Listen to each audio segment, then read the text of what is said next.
अस्सलाम वालेकुम। आज का हमारा टॉपिक है exercise number 1.5 chapter number 1 class 9 question number 1 find the determinant a is equal to -1 1 2 0। अच्छा बच्चों, मैं आपको बताती चलूँ डिटर्मिनेंट की सबसे ख़ास और इम्पोर्टेंट बात, आपने जब भी डिटर्मिनेंट आएगा आपने उसको दो स्ट्रेट लाइंस में ड्रा करना है। अगर a है तो a को b c जो भी वो वैल्यू देगा उसको आपने दो स्ट्रेट लाइन में ड्रा करना है। जैसा कि आपको यहाँ पे मैं दिखाती चलूँ, ए की वैल्यू को हमने दो स्ट्रेट लाइंस में ड्रा किया, अंदर ए की वैल्यू रखी और इसको हमने क्रॉस मल्टीप्लाई, 1 को 0 से मल्टीप्लाई करना है, इधर 1 को हमने 2 से, -1 मल्टीप्लाई 0। आपने बच्चों मल्टीप्लाई के साइन का इस्तेमाल नहीं करना, क्योंकि जब ज़्यादा साइन यूज़ किए जाते हैं तो बच्चे कंफ्यूज हो जाते हैं। आपने ब्रैकेट्स का इस्तेमाल करना है। इसी तरीके से 1 को जब 2 से मल्टीप्लाई करना है, और बच्चों इसके अंदर डिटर्मिनेंट की अंदर आपने माइनस का साइन यूज़ करना है, ये आपके फार्मूले का साइन है। अब -1 को जब आप 0 से मल्टीप्लाई करेंगे 0 माइनस एज सच आएगा, 2 1 2। जब इन दोनों को हम माइनस करेंगे -2। इसी तरीके से जब हम b की तरफ जाएंगे बच्चों, देखो b को मैंने स्ट्रेट लाइंस में लिया, डिटर्मिनेंट b का ले रहे हैं स्ट्रेट लाइन। 1 को आप -2 से मल्टीप्लाई करेंगे, माइनस फार्मूले का, 3 को 2 से मल्टीप्लाई हम करेंगे, -2 -6 -8। इसी तरीके से बच्चों जब हम c का डिटर्मिनेंट लेंगे सेम वैसे ही 3 को 2 से मल्टीप्लाई, 3 2 6, 2 को 3 से मल्टीप्लाई, 2 3 6, 6 -6 0।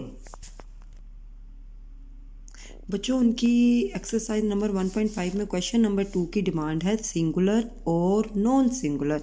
सेम आपने डिटर्मिनेंट लेना है, लेकिन एक बात का आपने ध्यान रखना है, अगर तो आंसर 0 आता है डिटर्मिनेंट लेके, आपको मैं पिछले लेक्चर में बता चुकी हूँ, 3 को आपने 4 से मल्टीप्लाई करना है और 6 को 2 से, 3 4 12 -6 2 12। अगर तो 0 आंसर आता है तो इट इज़ सिंगुलर।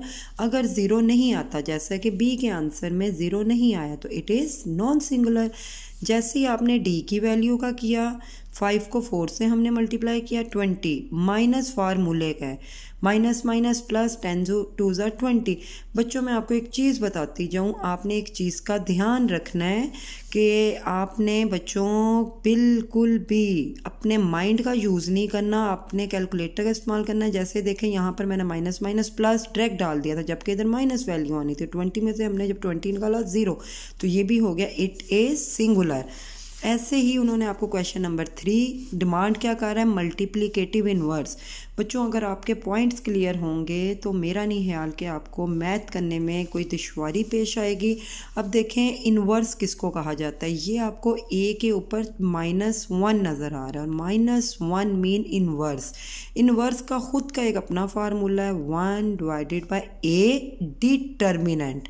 जैसा कि मैं आपको पहले बता चुकी हूँ कि सीधी लाइंस को हमने क्या कंसिडर करना है, डिटर्मिनेंट मल्टीप्लाई एडजॉइंट ए। अब बच्चों आपको डिटर्मिनेंट तो लेना आता है, डिटर्मिनेंट में हमने क्या करना था, इनको क्रॉस मल्टीप्लाई, -1 को आप 0 से मल्टीप्लाई करेंगे, 3 को हम 2 से, और माइनस फार्मूले का, मैं आपको बार बार बता रही हूँ डिटर्मिनेंट में माइनस फार्मूले का, इसके तो आंसर -6। अब बात आती है जॉइंट की। बच्चों जॉइंट में क्या किया जाता है, इनकी आपने क्या करनी है, साइन वैल्यूज चेंज, जगह चेंज, और इनके आपने साइन -1 और 0 की आपने जगह, ये देखें मैंने ऊपर इसलिए आपको मैं अगर दिखाती जाऊँ जगह मैंने लिखा है कि इनकी आपने जगह चेंज करनी और इनके साइन। तो यहाँ हमने वही किया, 0 हम रिप्लेस कर गए ऊपर और -1 नीचे, इसका प्लस था। अच्छा बच्चों, अब जिन बच्चों को नहीं पता, बल्कि मेरा ख्याल है काफ़ी बच्चों को पता होना चाहिए, 9th स्टैंडर्ड के आप बच्चे हैं, जिसके साथ कोई साइन नहीं होता उसके साथ प्लस, तो यहाँ पर प्लस था तो हमने यहाँ क्या किया माइनस, यहाँ भी प्लस तो इसके साथ माइनस।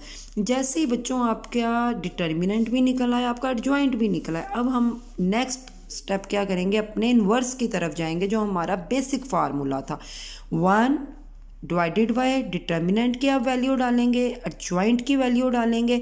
अब बच्चों ये ऊपर जो रकम होती है ना, मेरी बात याद हमेशा रखिएगा, ऊपर वाली रकम हमेशा मल्टीप्लाई होती है और नीचे वाली वैल्यू डिवाइड। अब हम क्या करेंगे, 0 1 0, -6 ऐसे ही, -3 को जब 1 से मल्टीप्लाई किया -3 और -6 ऐसा नीचे -2 के नीचे भी -6, -1 के नीचे भी -6।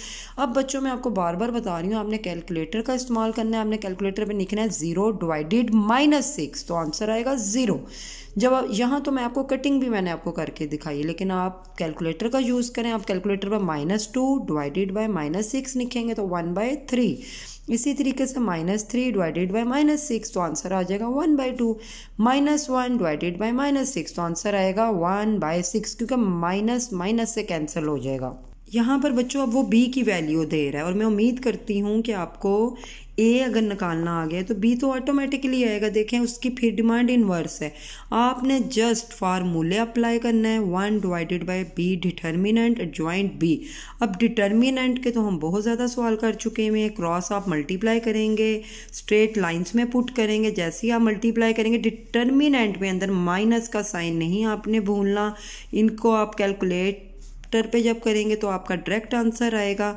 नेक्स्ट आपको मैं फिर बताती चलूँ, और ज्वाइंट में आपने क्या करना है, बी की ये जगह हम चेंज करेंगे। देखें मैंने लिख भी दिया है कि इनकी हम जगह चेंज कर रहे हैं, और इनके साइन यहाँ पर आपने जगह, और देखें यहाँ पे कुछ नहीं था तो जब प्लस है तो वहाँ पे माइनस, माइनस है तो प्लस। अब वापस हम अपने मेन सवाल की तरफ जाएंगे। बी इनवर्स हम निकाल रहे हैं 1 divided by B determinant. Determinant का मतलब है जो आपने डिटर्मिनेंट का आंसर निकाला उसको आप पुट करेंगे। एडजॉइंट में आप एडजॉइंट की वैल्यूज पुट करेंगे। सेम ऊपर वाली वैल्यू तो मल्टीप्लाई हो रही है और नीचे वाली एज सच आपने डिवीजन में डालनी है। और जैसे ही आप कैलकुलेटर पे, हालांकि 1 की अपनी कोई वैल्यू नहीं, लेकिन फिर भी अगर आपको कोई डाउट हो तो आप इसको कैलकुलेटर पे करेंगे तो आपको डायरेक्ट आंसर आएगा। इसी तरीके से बच्चों सी भी आप निकाल सकते हैं। सी का इन्वर्स लें, इन्वर्स का फार्मूला पुट करें, और अगर 0 आ जाता है डिटर्मिनेंट में तो वो आगे बच्चों सॉल्व ही नहीं होता, इट इज़ नॉट पॉसिबल। इसी तरीके से जब डी की तरफ गए, अब देखें डी मुश्किल नहीं है, लेकिन बच्चे परेशान हो जाते हैं फ्रैक्शन देखकर। आपने फ्रैक्शन की टेंशन नहीं लेनी, आपने अपना काम करते जाना है। 1 डिवाइडेड बाय सेम आपने फार्मूला अप्लाई किया, यहाँ पर आपने डिटर्मिनेंट निकालना है, इसको आप इस क्रॉस मल्टीप्लाई करेंगे। जब हम इसको देखें मल्टीप्लाई कर रहे हैं तो मैं आपको बार बार बता चुकी हूँ, ऊपर वाला ऊपर से मल्टीप्लाई और ऊपर नीचे कटिंग, तो आपने इसकी कटिंग कर देनी है बच्चों। ये 1 आ गया -3/4। अब जिन बच्चों को अगर तो पता है तो वेल एंड गुड, अगर नहीं आइडिया तो बच्चों जब भी फ्रैक्शन ऊपर नीचे आ जाए तो उसका एलसीएम लिया जाता है। और अगर बच्चों को एलसीएम नहीं आता तो वो भी मैं आपको सिखा दूंगी। एलसीएम में क्या किया जाता है, नीचे वाली वैल्यू, यहाँ पर तो सिंपल है 4 1 4। अब क्या किया जाता है, आपने ये पूरा फ्रैक्शन लेना है और इसको मल्टीप्लाई, जो आपका एलसीएम आया है इसको आप जब कैलकुलेटर पे करेंगे आंसर आएगा 4 माइनस। अब आपने ये वाली पूरी वैल्यू लेनी है, इसको भी आपने एलसीएम 4 से जब आप कैलकुलेटर पे करेंगे तो इसका आंसर आएगा 3। 4 में से आप 3 निकालेंगे 1/4। अब हम क्या लेंगे बच्चों, इनका इसका एडजॉइंट। एडजॉइंट में क्या था, इनकी जगह इनके साइन। जैसे ही आपने इनकी जगह बदली इनके साइन बदले। अब यहाँ पर आपने वैल्यू पुट करनी है। अब इनवर्स में क्या था, 1 डिवाइडेड बाय जो आपका डिटर्मिनेंट का आंसर आया है वो आपने पुट किया, और एडजॉइंट का आंसर पुट किया। 4 आपका डायरेक्ट ऊपर आ जाएगा। बच्चों मैं आपको एक और चीज़ बताती जाऊँ, अगर तो 3 चीज़ें आ जाए, देखें पीछे इस तरीके से आ रहा है, तो ये जो तीसरी चीज़ होती है ना ये सबसे ऊपर आ जाती है, तो यानी कि 4 1 4 हो जाएगा। बाकी वैसी वैल्यू, अब ऊपर वाला ऊपर से मल्टीप्लाई, 4 2 8। 4 ने इसके साथ भी मल्टीप्लाई होना है, 4 ने इसके साथ भी होना है, और 4 ने इसके साथ भी। यहाँ पर तो बच्चों कटिंग हो जाएगी, 4 4 से गया, 2 1 2, 2 2 4, और आपका आंसर आ गया 8 -4 -3 -2।